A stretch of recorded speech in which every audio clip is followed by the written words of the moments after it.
Gidagsaan sa gustong magparehistro ang kumilik ning dakbayan sa Osamis atol sa katapusang adlaw sa registration Lunes Pitsa 18 ning bulan sa Mayo 2026. Din adunay total nga narehistro atol sa maong higayon nga mokabat sa 400 ka individual ang nakaparehistro o gi-accumulate ang tanan nga hangtod alas 6 sa gabi natapos ang maong registration. Una nang nanawagan ang kumilik sa layo pa ang deadline nga magparehistro. Gisugdan ang maong registration para sa barangay ug iski eleksyon niadto pang bulan sa Oktubre 2025 ug nagpahigayon pa og satellite registration sa matag barangay. Apan ang uban niini ang gibaliwala lang ang maong panawagan ug didto na nagdasok sa katapusang adlaw.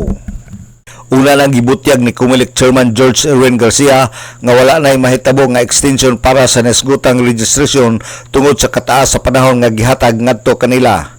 Ang Kumilik Osamis adunay na rehistro nga mokabat sa 2,497 ka individual gikan sa bulan sa Abril hangtod sa bulan sa Mayo pitsa 18 og subject pausab kini for approval ang maong application gyagi pausab og board hearing.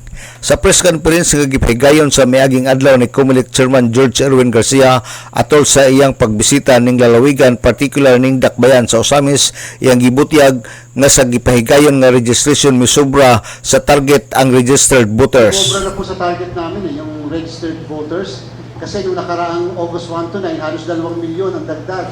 Ngayon po kung magdadagdag na mahigit 1 milyon, 1.4 million halimbawa hanggang 1.5 million, that will be 3.5 million. Sa regular na botante pa lang yan. Yung po sangguniang kabataan, ngayon po ay 1.3 million. Kung sakali po umabot hanggang 1.4, sobra-sobra na rin po yung 25 million na ang sangguniang kabataan natin na boboto. Sila po yung 15 years old to 17. Tatandaan po ng lahat. Kahit hindi pa 15 anyos sa araw ng registration, basta 15 anyos on the day of the election, they can register. Ganina po meron ako hindi nasagot sa katanungan. Paano yung mga hindi nakapagparehistro? Ang sunod po nating registration, baka sa February 2027 na.